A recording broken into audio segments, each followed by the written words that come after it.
সম্মানিত ভিউয়ার্স, আজ আমি আপনাদের মাইক্রোসফট ওয়ার্ডের হোম মেনুর কিছু কাজ দেখাতে চলেছি। আমার ভিডিওটি পুরো দেখবেন, তবে অনেক কিছুই শিখতে পারবেন। যারা মাইক্রোসফট ওয়ার্ডে নতুন তারা অবশ্যই আমার ভিডিওটি স্টেপ বাই স্টেপ দেখবেন, তাহলে নতুন কিছু শিখতে পারবেন এবং ধৈর্য সহকারে দেখবেন, তাহলে সবকিছু বুঝতে পারবেন। আমরা প্রথমে আমার মাইক্রোসফট ওয়ার্ডে গিয়ে কিছু লিখি। আমার সোনার বাংলা। এবার দেখেন, অনেক সময় আমরা লেখাটা মোটা চিকন করতে চাই। আমরা যে লেখাটা লিখে থাকি সেই লেখাটা অনেক সময় লেখার স্টাইলগুলো মোটা বা চিকন করতে চাই।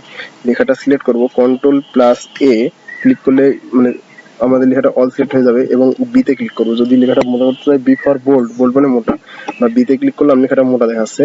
দেখেন লেখাটা সবাই মোটা দেখতে পাচ্ছেন। এবার যদি আমি লেখাটা আগের অবস্থায় ফিরে নিয়ে আসতে চাই, তাহলে আবার বিতে ক্লিক করব।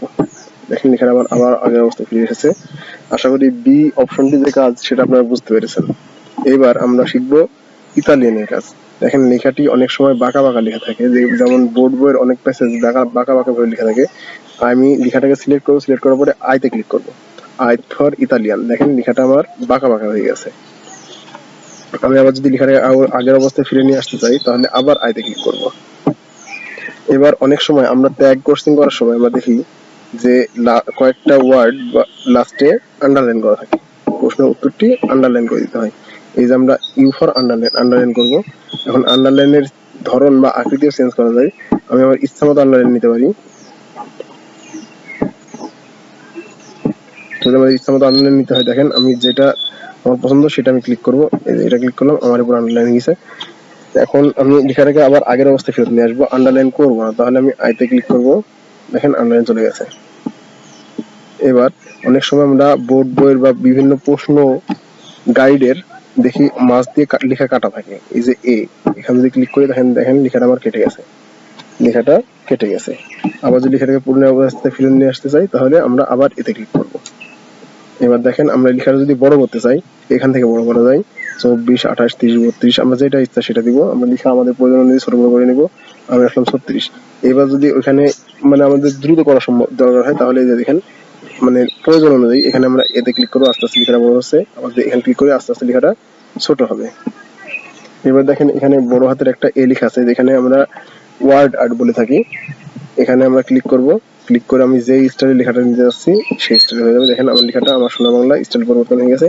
আমরা যদি আগের অবস্থায় ফেরত নিয়ে আসতে চাই, তাহলে আবার আমরা এই যে প্রথম অক্ষরে ক্লিক করবো, আবার আগের অবস্থায় ফেরত দেবো। এবার লেখা কালার পরিবর্তন।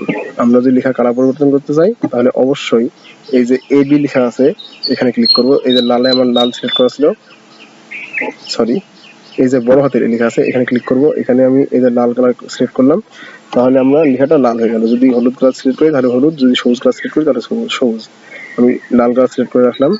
এবার লেখা যদি ব্যাকগ্রাউন্ড চেঞ্জ করতে চাই, আমি লেখার ব্যাকগ্রাউন্ড দিব হচ্ছে সবুজ। দেখেন আমি যেটা কার্সর নিয়ে যাচ্ছি, আমার লেখার ব্যাকগ্রাউন্ড সেই অনুযায়ী চেঞ্জ হচ্ছে। প্রিয় বন্ধুরা, আশা করি মাইক্রোসফট ওয়ার্ডের হোম মেনুর কাজ আপনারা সকলে বুঝতে পেরেছেন। আর যদি কোনো বিষয়ে প্রশ্ন থাকে অবশ্যই কমেন্ট করে জানাবেন, এবং আমার ভিডিওটি ভালো লাগলে অবশ্যই লাইক, শেয়ার এবং সাবস্ক্রাইব করতে ভুলবেন না। এবার আমি যদি লেখাটার ব্যাকগ্রাউন্ড চেঞ্জ করতে চাই, আগের মতো ফিরে নিয়ে আসতে চাই, তাহলে নো কালার দেবো। আমি নো কালার দিলে আমার লেখাটা আগের মতো চলে আসবে। ধন্যবাদ সবাইকে। সবাই